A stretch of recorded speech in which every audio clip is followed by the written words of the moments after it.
tomto videu vám chceme ukázať vysádzanie kôskovín, konkrétne sliviek, a budeme sadiť odrodu slivky Stanley. Prečo slivku? Pretože slivka je tradičné slovenské ovocie, ktoré sa dá využívať na 6 rôznych spôsobov.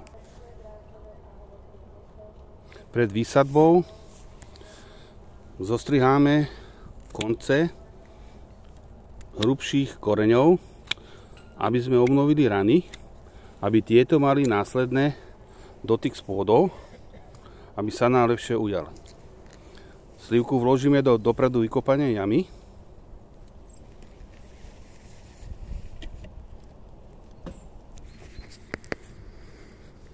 Na dno jamy sa snažíme dať kyprú zeminu.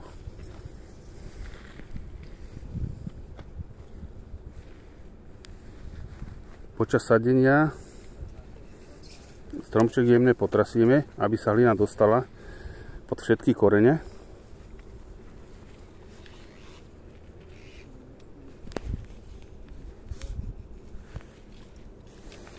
Veľkosť jamy by mala byť tak veľká, aby tam korene kompletne vošli, bez toho, aby boli obmedzované. Kopať príliš veľké jamy je kontraproduktívne, pretože koreň má takú silu, že dokáže roztrhnúť aj betón.